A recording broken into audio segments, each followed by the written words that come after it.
Ho chiesto anche ieri ai miei ingegneri quando sono stato in azienda, se piovesse quanto dovrebbe piovere. È un auspicio e mi dicono: "Sì presidente, dovrebbe piovere 3 mesi, ma quello che piove adesso lo vedremo nelle fonti di pianura a settembre-ottobre". In Veneto a febbraio sono mediamente caduti 3 mm di pioggia. Gli apporti meteorici mensili sul territorio regionale sono pressoché nulli, meno 96%.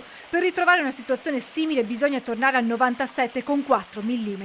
Il dato emerge dal rapporto mensile sulla risorsa idrica in Veneto di ARPAV. Nell'ultimo anno ha piovuto 50 giorni in meno rispetto ai 12 mesi precedenti. Le portate dei fiumi, come il grado di riempimento dei serbatoi montani, sono ben al di sotto della media.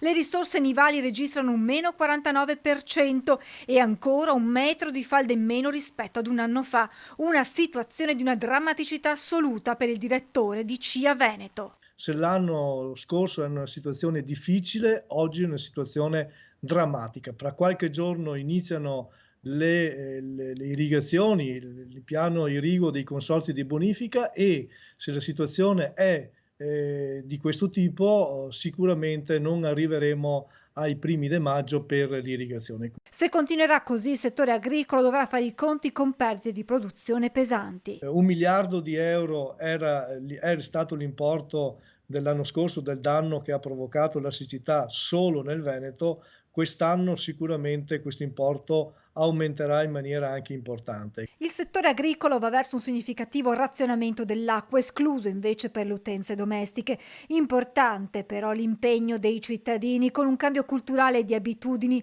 non lavando l'auto o innaffiando le piante con l'acqua potabile, rinunciando alle piscine domestiche. Una piccola consuma come 80 nuclei familiari, spiega Alessandro Bonet, che nei giorni scorsi era a Villaverla insieme agli altri gestori idrici del Veneto per elaborare un piano di sicurezza dell'acqua per affrontare con un sistema collaudato eventuali rischi, che si tratti proprio di siccità o di uno sversamento o di un guasto, un esempio esportabile al resto del paese. Il fatto di monitorare i rischi, di, monitorare costantemente le risorse idriche e il trend stagionale, ci consente di affrontare momenti di crisi come questa, sapendo anche quali possono essere le contromisure.